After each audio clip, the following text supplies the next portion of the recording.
എല്ലാവർക്കും നമസ്കാരം. അപ്പോൾ വീഡിയോ കാണുന്നതിനും സപ്പോർട്ട് ചെയ്യുന്നതിനൊക്കെ ഒരുപാട് നന്ദി.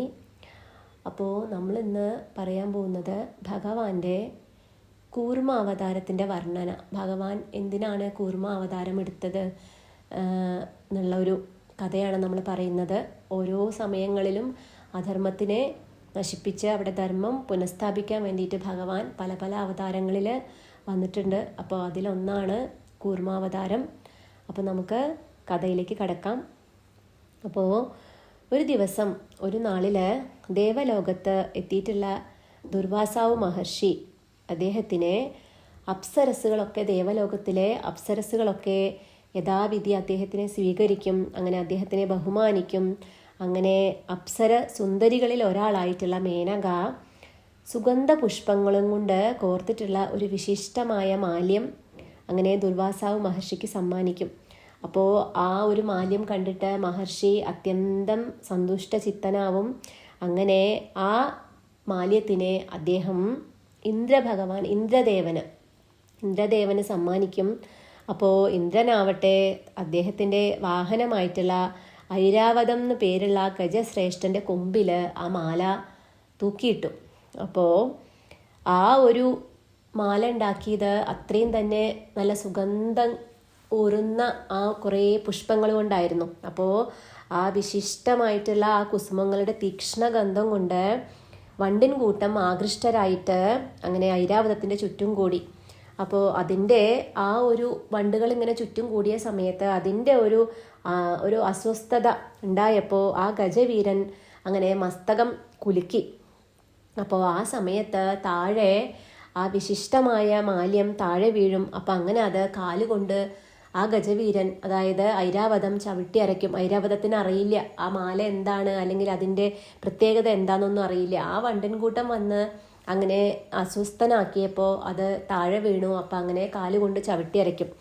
അപ്പോൾ ആ സമയത്താണ് ദുർവാസാവ് മഹർഷി ആ കാഴ്ച കാണുന്നത്. ഇതിങ്ങനെ ഈ ഒരു ഐരാവതം ഈ മാല ഇട്ടിങ്ങനെ ചവിട്ടി അരയ്ക്കുന്നത് കാണുന്ന സമയത്ത് അദ്ദേഹം പൊതുവേ കോപത്തിന് ഏറ്റവും മുന്നിൽ നിൽക്കുന്ന ആളാണ്. അപ്പോൾ അതുകൊണ്ട് തന്നെ അത്യന്തം കോപിഷ്ഠനായി അദ്ദേഹം സ്നേഹപൂർവ്വം അത്യന്തം സന്തോഷത്തോടെ അദ്ദേഹം കൊടുത്തിട്ടുള്ള ആ ഒരു ഉപഹാരം, ഒരു സമ്മാനത്തിനെ അങ്ങനെ ദേവന്മാർ അല്ലെങ്കിൽ ഇന്ദ്രദേവൻ അങ്ങനെ അവഹേളിച്ചോലോ എന്ന് ഓർത്തിട്ട് അദ്ദേഹത്തിന് വളരെയധികം ഒരു വിഷമവും തോന്നി, അത്യധികം കോപവും തോന്നി. നമുക്കൊക്കെ അങ്ങനെയാണ്. നമ്മൾ ഇഷ്ടപ്പെട്ടിട്ട് ഒരു സാധനം ഒരാൾക്ക് കൊടുക്കുമ്പോൾ അയാൾ ആ ഒരു സാധനത്തിന് ഒരു വേണ്ട വില കൊടുക്കണില്ല എന്ന് നമുക്ക് കാണുന്ന സമയത്ത് നമുക്കൊരു വിഷമം അല്ലെങ്കിൽ അത് തോന്നും. അപ്പോൾ അതുപോലെ ഇവിടെ ദുർവാസാവ് മഹർഷിക്ക് അങ്ങനെ തോന്നി. അപ്പോൾ അദ്ദേഹം അങ്ങനെ കോപത്തിൽ മുന്നിൽ നിൽക്കുന്നത് കൊണ്ട് തന്നെ അദ്ദേഹം അവിടെയുള്ള എല്ലാ ദേവലോകത്തിലെ സകല ദേവന്മാർക്കും ജരാനരകൾ ബാധിക്കട്ടെ എന്ന് അദ്ദേഹം അങ്ങനെ ശപിക്കും.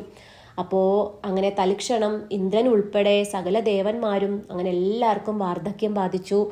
പരിഭ്രാന്തരായിട്ടുള്ള ദേവന്മാർ തങ്ങളെ രക്ഷിക്കണം എന്ന് പറഞ്ഞ് നിലവിളിച്ചുകൊണ്ട് മഹർഷിയുടെ അടുത്തേക്ക് തന്നെ പോയി എങ്ങനെയെങ്കിലും ഞങ്ങളെ ഇതൊന്ന് രക്ഷിക്കണം എന്ന് പറയും. അപ്പോൾ കോപം കൊണ്ട് അന്ധനായ മഹർഷി ദുർവാസാവ് അവരുടെ ദുഃഖം കാണില്ല. അങ്ങനെ കോപം കൊണ്ട് അന്ധനാവുന്ന സമയത്ത് നമ്മൾ പിന്നെ വേറൊരാൾ പറയുന്നത് നമുക്ക് കേൾക്കാൻ പറ്റില്ല, നമുക്കൊന്നും നമ്മുടെ മുന്നിലുള്ളതിനെ കാണാൻ പറ്റില്ല. എത്ര നമ്മൾ മുകളിൽ നിൽക്കുന്നു എന്ന് പറഞ്ഞാലും ഒരു നിമിഷത്തെ കോപത്തിന് എല്ലാത്തിനെയും തകർക്കാനുള്ള ശക്തിയുണ്ട്. അപ്പോൾ അതുപോലെ ഇവിടെ ദുർവാസാവ് മഹർഷി അവരുടെ ദുഃഖം കാണാതെ അങ്ങനെ സ്വർഗത്തിൽ നിന്ന് അങ്ങനെ ഇറങ്ങിപ്പോയി. അപ്പോൾ സമയം അങ്ങനെ കുറേ കഴിഞ്ഞു. സമയം ഏറുന്തോറും ദേവന്മാരുടെ തേജസ്സും വീര്യമൊക്കെ അങ്ങനെ ക്ഷയിച്ചു വരാൻ തുടങ്ങി. അവർക്ക് ജരാനരകൾ ബാധിച്ചു. അങ്ങനെ അവർ ക്ഷയിച്ചു കൊണ്ടിരുന്നു. അപ്പോൾ ദേവന്മാരെ പരാജിതരാക്കാൻ വേണ്ടിയിട്ട് ഒരാൾക്കാരിങ്ങനെ തക്കം പാർത്തിരിക്കുന്നുണ്ട്. ആരാത്? അസുരന്മാർ. അപ്പോൾ അവർക്ക് നിഷ്പ്രയാസം അങ്ങനെ ദേവസേനയെ പരാജയപ്പെടുത്താൻ പറ്റി. അങ്ങനെ അവർ ദേവലോകം കൈയടക്കി. അപ്പോൾ ദേവന്മാർ ഭീതരായിട്ട് അങ്ങനെ ഇനി എന്ത് ചെയ്യും എന്നറിയാതെ അങ്ങനെ ഓടി സാക്ഷാൽ ബ്രഹ്മദേവൻ്റെ അരികിലെത്തും. അപ്പോൾ ബ്രഹ്മദേവൻ അവരെയും കൂട്ടിയിട്ട് സാക്ഷാൽ ഭഗവാൻ നാരായണൻ, അദ്ദേഹത്തിനാണ് എല്ലാത്തിൻ്റെയും പരിപാലനം, ജഗത്തിൻ്റെ പരിപാലനം പൂർണ്ണമായി നിർവഹിക്കുന്നത് അദ്ദേഹത്തിൻ്റെ കയ്യിലാണ്. അദ്ദേഹത്തിൻ്റെ ആ ഒരു കാര്യത്തിൽ അല്ലെങ്കിൽ അദ്ദേഹത്തിൻ്റെ ഒരു കഴിവ് കൊണ്ട് പരിഹരിക്കാൻ പറ്റാത്ത ഒരു പ്രശ്നങ്ങളും തന്നെ ഈ ഭൂമിയിലില്ല. അപ്പോൾ അങ്ങനെ നാരായണൻ്റെ സവിധത്തിലെത്തി. അപ്പോൾ എല്ലാവരും ഭഗവാനെ അങ്ങനെ സ്തുതിക്കാൻ തുടങ്ങി. ദേവാദികളുടെ പ്രാർത്ഥന കേട്ടിട്ട് നാരായണൻ അവർക്ക് മുന്നിൽ അങ്ങനെ പ്രത്യക്ഷനായി. എന്നിട്ട് പറയും, ദേവന്മാരെ, നിങ്ങളുടെ നഷ്ടമായ യൗവനും തേജസ്സൊക്കെ വീണ്ടെടുക്കാൻ വേണ്ടിയിട്ട് ഇനി ഒരേ ഒരു മാർഗം മാത്രമേ ഉള്ളൂ. എന്താണ് മാർഗം? പക്ഷേ ആ മാർഗം നിങ്ങൾക്ക് ഒറ്റയ്ക്ക് വിജയിക്കാൻ പറ്റില്ല. അപ്പോൾ പാലാഴിയെ കടഞ്ഞിട്ട് അമൃത കുംഭം നേടണം. അപ്പോൾ അത് മാത്രമേ ഉള്ളൂ ഇതിനുള്ളൊരു പോംവഴി. അപ്പോൾ അമൃതം ഭുജിക്കുക വഴി നിങ്ങൾക്ക് നിങ്ങളുടെ ശക്തിയും സൗന്ദര്യമൊക്കെ എക്കാലത്തേക്കുമായി നിങ്ങൾക്ക് തിരികെ ലഭിക്കും എന്ന് ഭഗവാൻ പറയാണ്.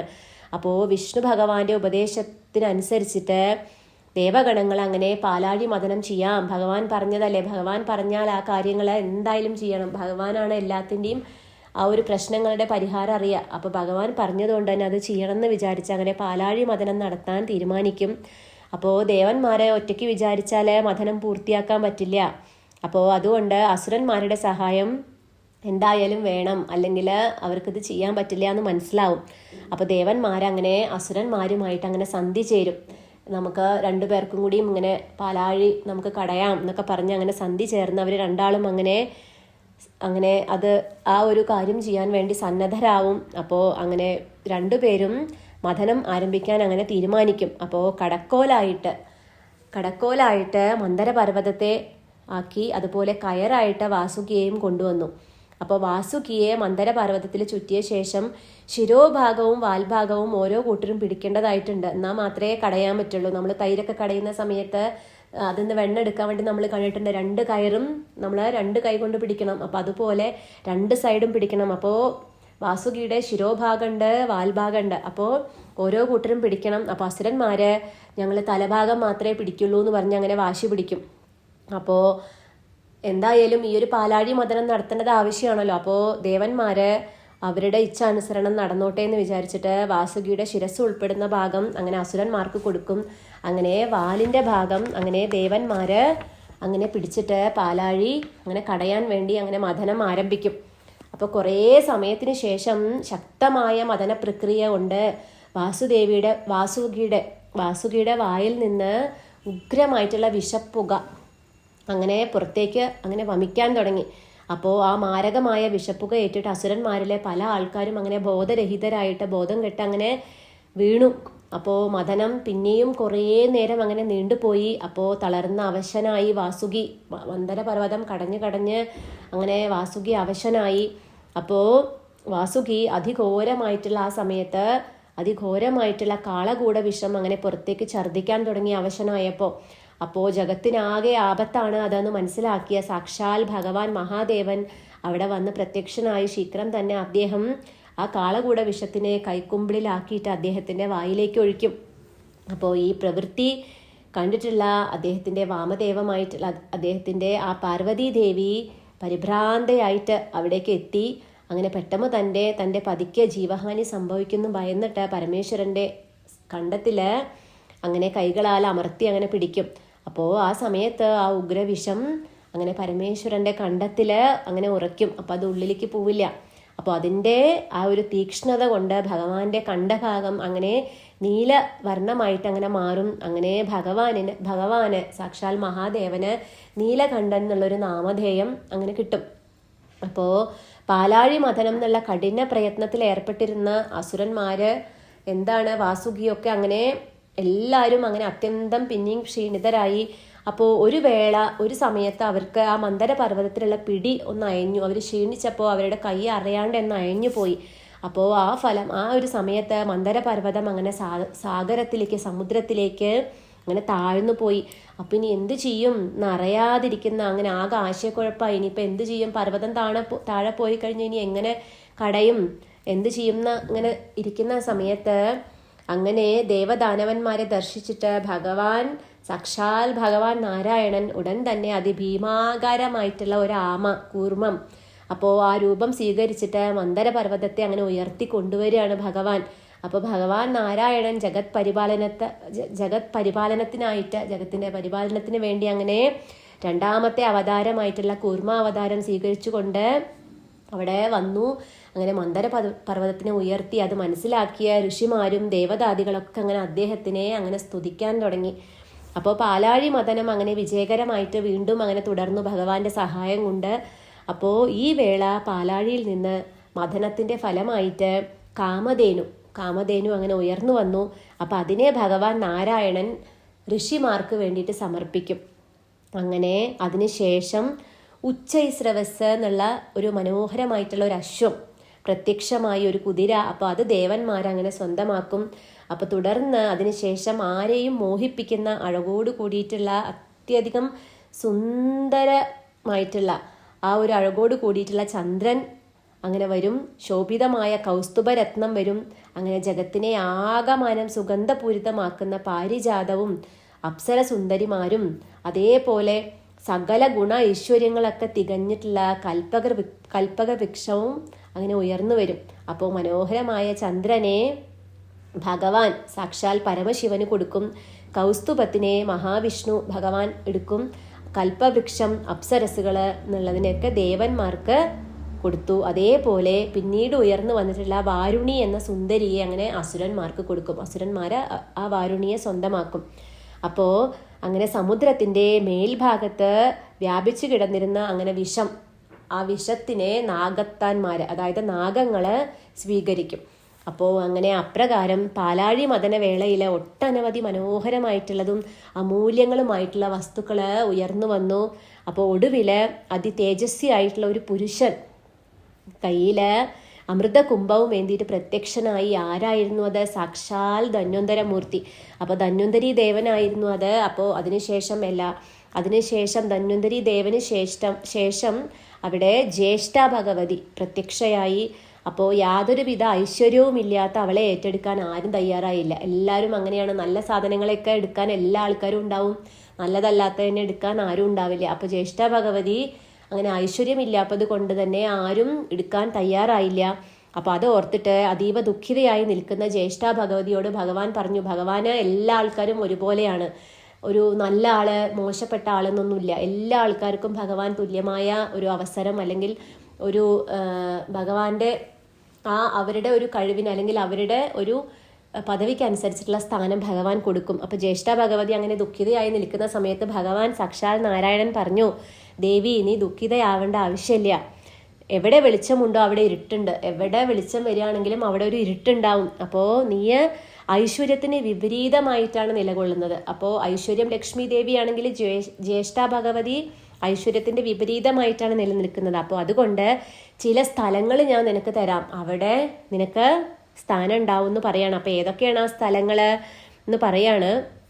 അപ്പോൾ വേശ്യാലയങ്ങൾ, പ്രഭാതത്തില് വൃത്തിയാക്കാത്ത ഭവനങ്ങൾ, അതേപോലെ രജസ്വലയുടെ കിടക്ക, മാതൃദ്വേഷികള്, പതിവ്രതയല്ലാത്ത സ്ത്രീകള്, സ്വന്തം പത്നിയെ ഉപേക്ഷിച്ച് അപര സ്ത്രീയില് ദുഃഖം തേടുന്നവൻ, മോഷ്ടാക്കള് എന്നിവയിലായിരിക്കും നിന്റെ സ്ഥാനം എന്ന് പറയാണ്. അപ്പോൾ അതുകൊണ്ടാണ് നമ്മുടെ വീട്ടുകളിലൊക്കെ പണ്ട് മുതൽക്കേ നമുക്ക് പറയാറുണ്ടല്ലേ, വീട് നമ്മൾ രാവിലെ എണീറ്റ് നമ്മൾ വൃത്തിയാക്കണം, അല്ലെങ്കിൽ കുറേ കാര്യങ്ങൾ നമുക്ക് പണ്ട് കിട്ടിയിരുന്ന അറിവ് എന്ന് പറഞ്ഞാൽ അതൊക്കെ സത്യമായിരുന്നു. നമ്മുടെ ആ ഒരു തലമുറ, നമ്മുടെ പൂർവികന്മാർ നമുക്ക് പറഞ്ഞു തന്നിട്ടുള്ള കുറേ കാര്യങ്ങൾ സത്യമായിരുന്നു. പക്ഷെ നമ്മൾ ഈ ഒരു കലിയുഗത്തിലായതുകൊണ്ട് തന്നെ നമ്മൾ ഇതിനെയൊക്കെ മറന്ന് നമ്മൾ ജീവിച്ചു പോവാണ് എല്ലാ ആൾക്കാരും. അപ്പോൾ ഓരോ കാര്യങ്ങളും പറയുന്നതിനൊക്കെ അതിൻ്റെതായ കാരണങ്ങൾ ഭഗവാൻ തന്നെ വളരെ വ്യക്തമായി നമുക്ക് പറഞ്ഞു തരുന്നുണ്ട്. അപ്പോൾ അങ്ങനെ ആ ജ്യേഷ്ഠ ഭഗവതിക്ക് അങ്ങനെയുള്ള സ്ഥലങ്ങളിൽ സ്ഥാനം കൊടുക്കും. അപ്പോൾ അത് കേട്ടിട്ട് അങ്ങനെ ജ്യേഷ്ഠ സന്തുഷ്ടയായിട്ട് അങ്ങനെ മടങ്ങും. അപ്പോൾ അതിനുശേഷം സകല ഐശ്വര്യങ്ങൾക്കും ഇരിപ്പിടമായിട്ടുള്ള ലക്ഷ്മി ദേവി കയ്യിൽ വരണമാല്യവുമായിട്ട് മന്ദഹസിച്ചു കൊണ്ട് അങ്ങനെ പാലാഴിയിൽ നിന്ന് അങ്ങനെ ഉയർന്നു വരികയാണ്. അപ്പോൾ ദേവിയുടെ പ്രഭ അത്യധികം പ്രഭയാണ് ലക്ഷ്മി ദേവി. അപ്പോൾ ദേവിയുടെ പ്രഭ ദർശിച്ചിട്ടുള്ള ദേവന്മാർ അങ്ങനെ ശ്രീ സൂക്തം ചൊല്ലിയിട്ട് ദേവിയെ അങ്ങനെ സ്തുതിക്കാൻ ആരംഭിക്കുകയാണ്. അപ്പോൾ സകല ദേവീ ദേവന്മാരും ദേവിയുടെ സാന്നിധ്യത്തിൽ അങ്ങനെ സന്തുഷ്ടയായിട്ട് പല രീതിയിൽ തങ്ങളുടെ ആദരവ് ഓരോ ആൾക്കാരും അവരവരുടെ രീതിയിൽ അങ്ങനെ ദേവിയെ അങ്ങനെ ആദരിക്കുകയാണ്. അങ്ങനെ പുണ്യതീർത്ഥങ്ങൾ കൊണ്ട് ദേവിയുടെ പാദം കഴുകാൻ അവിടെ സ്വയം പ്രത്യക്ഷമായി. പുണ്യതീർത്ഥങ്ങളൊക്കെ ദേവിയുടെ പാദം അങ്ങനെ കഴുകാൻ വേണ്ടി അവരൊക്കെ അവിടെ പ്രത്യക്ഷമായി. അങ്ങനെ ഒരിക്കലും വാടാത്ത ഒരു പത്മഹാരം ബ്രഹ്മദേവൻ, സാക്ഷാൽ ബ്രഹ്മദേവൻ അങ്ങനെ ലക്ഷ്മി ദേവിക്ക് സമ്മാനിച്ചു. അപ്പോൾ സുസ്മേരവദനയായിട്ട് ദേവി അങ്ങനെ അത്യധികം മന്ദഹസിച്ചു കൊണ്ട് തന്നെ ആ കയ്യിലുണ്ടായിരുന്ന വരണമാല്യം അങ്ങനെ ശ്രീഹരി സാക്ഷാൽ ഭഗവാൻ നാരായണന്റെ കഴുത്തിൽ അങ്ങനെ ചാർത്തി. അപ്പം അങ്ങനെ ലക്ഷ്മി ദേവി ഭഗവാൻ വിഷ്ണുവിൻ്റെ പത്നിയായിട്ട് മാറി. അപ്പം സമസ്ത ലോകരും ഈ ശുഭമുഹൂർത്തത്തിൽ അങ്ങനെ ആനന്ദചിത്തരായി എല്ലാവരും സ്തുതിക്കാൻ തുടങ്ങി സാക്ഷാൽ ഭഗവാനെയും ലക്ഷ്മി ദേവിയും. അപ്പോൾ പാലാഴിയിൽ നിന്ന് ഒട്ടനവധി അമൂല്യ വസ്തുക്കളൊക്കെ പൊന്തി വന്നിട്ടും അതിലൊന്നുപോലും ഞങ്ങൾക്ക് കിട്ടിയില്ലല്ലോ എന്ന് വിചാരിച്ചിട്ട് നിരാശരായ അസുരന്മാരെ അങ്ങനെ ക്രോധാകുലരായി. എല്ലാവരും ഓരോ സാധനങ്ങൾ എടുക്കുന്നുണ്ട്, ഞങ്ങൾക്ക് മാത്രം ഒന്നും കിട്ടണില്ലല്ലോ എന്നിങ്ങനെ വിചാരിച്ചു. ഞങ്ങളും ജോലി ചെയ്യുന്നില്ലേ, പക്ഷെ ഞങ്ങൾക്ക് എന്താ ഒന്നും കിട്ടാത്തത്? അപ്പോൾ അങ്ങനെ ക്രോധാകുലരായിട്ട് ധന്വന്തരിയുടെ പക്കൽ നിന്ന് അമൃതകുംഭം അങ്ങനെ മോഷ്ടിച്ചു കൊണ്ട് കളഞ്ഞു അവിടുന്ന്. അപ്പോൾ അമൃതം മോഷ്ടിച്ച് അവിടുന്ന് കൊണ്ടുപോയി. അപ്പോൾ ദേവന്മാർക്ക് എന്തെങ്കിലും ചെയ്യാൻ പറ്റണതിൻ്റെ മുന്നേ തന്നെ അസുരന്മാർ അവിടുന്ന് അപ്രത്യക്ഷരായി. അവിടുന്ന് പാതാള ലോകത്തേക്ക് അപ്രത്യക്ഷമായിട്ട് മാറി.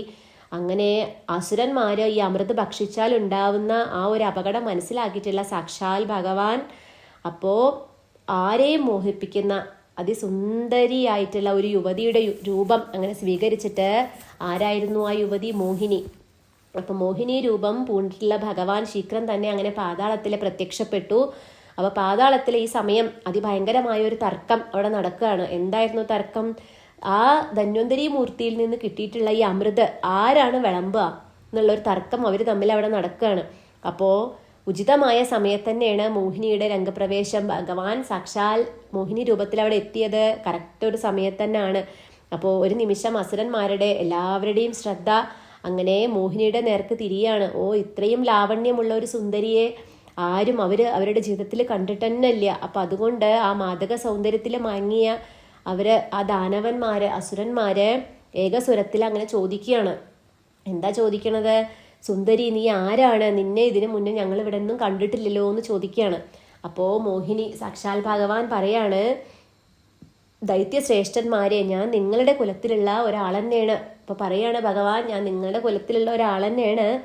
ദേവസേനയുടെ ആക്രമണത്തിൽ എൻ്റെ ഉറ്റവരൊക്കെ അങ്ങനെ വധിക്കപ്പെട്ടു. ഞാനിപ്പോൾ ഏകയാണ്, എനിക്ക് വേറൊരു ആശ്രയമില്ല. അപ്പോൾ എനിക്ക് അഭയമായിട്ട് മാറുന്ന ഒരു ഉത്തമനായിട്ടുള്ള ഒരു ദാനവ ശ്രേഷ്ഠനെ പതിയായി വരിക്കാൻ ആഗ്രഹിച്ചിട്ടാണ് ഞാനിവിടെ എത്തിയിട്ടുള്ളത് എന്ന് പറയാണ്. നിങ്ങൾ എന്നെ സഹായിക്കില്ലേ എന്ന് ചോദിക്കുകയാണ്. അത് കേൾക്കേണ്ട താമസം അസുരന്മാർക്ക് പിന്നെ വേറൊന്നും വേണ്ട. അവർ എന്തിനാണോ വന്നത് അതൊക്കെ അപ്പോൾ നമ്മുടെ ജീവിതത്തിലൊക്കെ നമുക്ക് മനസ്സിലാക്കാൻ പറ്റുന്ന ഒരു പാഠം കൂടിയാണിത്. നമ്മൾ ഒരു കാര്യം ചെയ്തുകൊണ്ടിരിക്കുന്ന സമയത്ത് മായ, സാക്ഷാൽ ഭഗവാന്റെ മായയാണ് ഇതൊക്കെ. നമ്മളെ ആ ഒരു കാര്യത്തിൽ നിന്ന് പിന്തിരിപ്പിക്കാൻ എന്തൊക്കെ തരത്തിലാണോ വരുന്നത് നമുക്കറിയില്ല. അപ്പോൾ അമൃതമായിട്ട് അല്ലെങ്കിൽ അമൃതം കഴിക്കാൻ വേണ്ടി വന്നു അവരാ സുന്ദരിയായിട്ടുള്ള മോഹിനിയെ കണ്ടപ്പോൾ ഇതൊക്കെ അസുരന്മാർ അങ്ങനെ മറന്നുപോയി. അപ്പോൾ കേട്ട പാതി കേൾക്കാത്ത പാതി അസുരന്മാര് തങ്ങളുടെ ഗുണഗണങ്ങളൊക്കെ അങ്ങനെ സ്വയം അങ്ങനെ മത്സരിച്ച് പറയാൻ തുടങ്ങി. കാരണം എല്ലാവർക്കും മോഹിനിയെ വേണം. അപ്പോൾ അവരിങ്ങനെ പറയാണ്. അപ്പോൾ അതിന് ഒരന്ത്യം ഉണ്ടാവില്ല എന്നുള്ളത് സാക്ഷാൽ ഭഗവാന് മനസ്സിലായി. അപ്പോൾ മോഹിനി ഉറക്കെ എല്ലാവരോടായിട്ട് പറഞ്ഞു, സുന്ദരന്മാരായ ശക്തിശാലികളായിട്ടുള്ള ദാനവശ്രേഷ്ഠന്മാരെ, ഞാനാകപ്പോൾ ആശയക്കുഴപ്പത്തിലാണ്. എന്താ വെച്ചാൽ ആരെ തിരഞ്ഞെടുക്കണം എന്ന് അറിയണില്ല. അപ്പോൾ ഒരു കാര്യം ചെയ്യാം, നമുക്കൊരു മത്സരം വെക്കാം. അപ്പോൾ നിങ്ങളെല്ലാവരും അമൃത് ഭുജിക്കാനായിട്ടല്ലേ ഇവിടെ ഒത്തുചേർന്നിട്ടുള്ളത്. അപ്പോൾ നിങ്ങൾക്കായിട്ട് ഞാൻ അമൃത് വിളമ്പിത്തരാം. അപ്പോൾ നിങ്ങളൊക്കെ ഇരിക്കൂ, ഞാൻ വിളമ്പിത്തരാം. പക്ഷേ ഒരു നിബന്ധന, ഒരു കണ്ടീഷൻ ഉണ്ട്. എന്താണ് ആ നിബന്ധന? വിളമ്പി കഴിഞ്ഞിട്ട് ഞാൻ പറയുന്നത് വരെ നിങ്ങൾ ആരും കണ്ണ് തുറക്കാൻ പാടില്ല എന്ന് പറയും. അപ്പോൾ അവസാനം വരെ കണ്ണ് തുറക്കാതെ ക്ഷമയോടെ ഇരിക്കുന്ന ആളെ ഞാൻ പരിണയിക്കാം എന്ന് പറയാണ്. അപ്പോൾ അത് കേട്ടാൽ ഇത്രയും ചെറിയൊരു കാര്യമല്ലേ ഭഗവാൻ പറഞ്ഞിട്ടുള്ളത്, അല്ലെങ്കിൽ മോഹിനി പറഞ്ഞിട്ടുള്ളത്. അപ്പോൾ അത് ചെയ്തു കഴിഞ്ഞാൽ ആ മോഹിനിയെ കിട്ടുമല്ലോ എന്ന് വിചാരിച്ചിട്ട് അസുരന്മാർക്കൊക്കെ വളരെ സന്തോഷമാവും. അപ്പോൾ ആ ഒരു നിബന്ധന അസുരന്മാർ സമ്മതിക്കും. എല്ലാവരും അങ്ങനെ നിരന്നിരുന്നിട്ട് അമൃത് ലഭിക്കുന്നതും കാത്ത് അങ്ങനെ കണ്ണടച്ച് അവരിയ്ക്കാൻ തുടങ്ങി. അപ്പോൾ ഈ തക്കത്തിന് മോഹിനി രൂപം പൂണ്ടിട്ടുള്ള ഭഗവാൻ അങ്ങനെ അമൃതമായിട്ട് ദേവലോകത്തിലെത്തി. ഭഗവാൻ അവിടുന്ന് അമൃതമായിട്ട് ഭഗവാന്റെ എന്തിനാണോ വന്നത് അത് ഭഗവാൻ ചെയ്തു. അപ്പോൾ ഏറെ നേരം കഴിഞ്ഞിട്ട് അമൃത് ലഭിക്കാത്തതിനെ തുടർന്ന് ഒരു അസുരൻ എന്തു ചെയ്യിച്ചാൽ പതുക്കെ കണ്ണ് തുറന്നിങ്ങനെ നോക്കും. അപ്പോൾ മോഹിനിയെ അവിടെ ഒന്നും കാണാണ്ടാവില്ല. അപ്പോൾ ഒച്ച വയ്ക്കാൻ തുടങ്ങി അവിടുന്ന് കാണാതിരുന്നപ്പോൾ.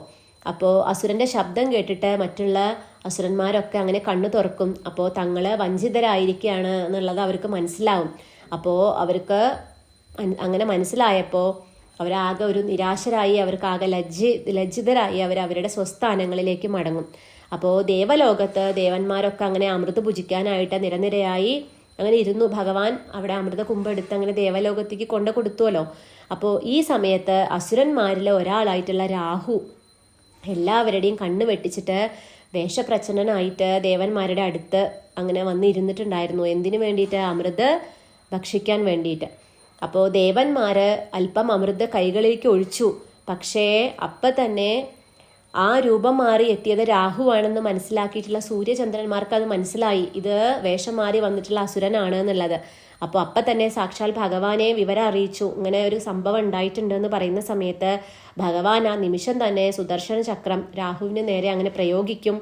അപ്പോൾ കണ്ഠം വരെ അമൃത എത്തിയിരുന്നത് കൊണ്ട് തന്നെ രാഹുവിൻ്റെ കഴുത്ത് വരെയുള്ള ഭാഗത്തിൻ്റെ ജീവൻ പോയില്ല. അപ്പോൾ അങ്ങനെ തന്നെ ഒറ്റി കൊടുത്തത് സൂര്യചന്ദ്രന്മാരാണെന്ന് മനസ്സിലാക്കിയ രാഹു അങ്ങനെ തന്നെ അവരോട് അത്യധികം ശത്രുതയുള്ള ആളായിട്ട് അങ്ങനെ മാറും. അപ്പോൾ രാഹു, നമുക്ക് സൂര്യചന്ദ്രൻ, രാഹു, കേതു, അപ്പോൾ ഈ ഒരു ഭാഗം രാഹു എന്നുള്ളത് തലഭാഗം, താഴെ ഉള്ളത് കേതു ആയിട്ടാണ് മാറുന്നത്. അപ്പോൾ അങ്ങനെ അങ്ങനെ രാഹു അങ്ങനെ സൂര്യചന്ദ്രന്മാരോട് അത്യധികം ശത്രുത ഉള്ള ആളായിട്ട് മാറി. അങ്ങനെ ശീഘ്രം തന്നെ പാഞ്ഞു ചെന്ന് സൂര്യചന്ദ്രന്മാരെ അങ്ങനെ വിഴുങ്ങാൻ നോക്കും. അങ്ങനെ വിഴുങ്ങാൻ നോക്കുന്ന സമയത്ത് കഴുത്ത് മുറിഞ്ഞു കിടക്കുന്നത് കൊണ്ട് തന്നെ സൂര്യചന്ദ്രന്മാര് അതുവഴി അങ്ങനെ രക്ഷപ്പെടും. അപ്പോൾ ഇതാണ് കഥ. അപ്പോൾ സാക്ഷാൽ ഭഗവാൻ നാരായണൻ ധർമ്മം പുനഃസ്ഥാപിക്കാൻ വേണ്ടി അദ്ദേഹത്തിൻ്റെ രണ്ടാമത്തെ അവതാരമായിട്ടുള്ള കൂർമ്മ അവതാരത്തിൽ വന്ന കഥയാണ് നമ്മൾ പറഞ്ഞിട്ടുള്ളത്. അപ്പോൾ കഥ എല്ലാവർക്കും ഇഷ്ടപ്പെട്ടിട്ടുണ്ടാവുമെന്ന് വിചാരിക്കുന്നു. അപ്പോൾ എല്ലാവരും ആ ഒരു ഭഗവാനെ കുറിച്ച് കേൾക്കുന്ന കാര്യങ്ങളിലും ഭഗവാന്റെ സ്മരണയിലും കഴിയാനായിട്ട് കൂടുതലായിട്ട് പരിശ്രമിക്കുക. അപ്പോൾ നമുക്കറിയാം, നമ്മുടെ ഈ ഒരു പ്രപഞ്ചത്തിൽ ഒരുപാട് തരത്തിലുള്ള മാറ്റങ്ങൾ നടന്നുകൊണ്ടിരിക്കുന്ന സമയമാണ്. അപ്പോൾ പ്രകൃതിയെ രക്ഷിക്കാൻ വേണ്ടി, അല്ലെങ്കിൽ ഭൂമിദേവിയെ രക്ഷിക്കാൻ വേണ്ടിയിട്ടുള്ള പരിശ്രമങ്ങൾ നടത്തിക്കൊണ്ടിരിക്കുന്ന സമയമാണ്. അപ്പോൾ കലികാലത്തിൻ്റെ ഒരു താണ്ഡവമാടുന്ന സമയം എന്നൊക്കെ പറയാം. അപ്പോൾ ഈ ഒരു സമയത്ത് ഭഗവാന്റെ സ്മരണ ഇല്ലാതെ, അല്ലെങ്കിൽ ഭഗവാനെ കുറിച്ചിട്ടുള്ള കാര്യങ്ങൾ പറയാതെ, കേൾക്കാതെ, അല്ലെങ്കിൽ ആ ഒരു ചിന്ത ഇല്ലാതെ ജീവിക്കുന്ന എല്ലാ ആൾക്കാർക്കും സമാധാനം എന്നുള്ളൊരു സംഭവം നമ്മുടെ ജീവിതത്തിൽ ഉണ്ടാവാൻ, അല്ലെങ്കിൽ നമ്മുടെ പ്രശ്നങ്ങളിൽ നിന്ന് നമുക്ക് രക്ഷപ്പെട്ടു പോരാൻ നമുക്ക് വളരെയധികം ബുദ്ധിമുട്ടായിരിക്കും. അപ്പോൾ അതുകൊണ്ട് തന്നെ എല്ലാ ദിവസവും നമ്മൾ കുറച്ച് സമയമെങ്കിലും നമ്മുടെ ജീവിതത്തിൽ നമുക്ക് ഭഗവാന് വേണ്ടി നമുക്ക് മാറ്റിവെച്ച്, അല്ലെങ്കിൽ നമ്മുടെ ആ ഒരു കർമ്മങ്ങളിലെല്ലാം തന്നെ ഭഗവാനെ സ്മരിച്ചുകൊണ്ട് നമ്മുടെ കർമ്മങ്ങൾ നമുക്ക് നിഷ്കാമമായിട്ട് ചെയ്യാൻ നമുക്ക് സാധിക്കട്ടെ എന്ന് പ്രാർത്ഥിക്കുന്നു. എല്ലാവരും സന്തോഷമായിട്ട് സമാധാനമായിട്ടിരിക്കാൻ, ഐശ്വര്യത്തോടെ ഇരിക്കാൻ ഭഗവാനോട് പ്രാർത്ഥിക്കുന്നു. ഓം ശ്രീ രാധേ കൃഷ്ണ.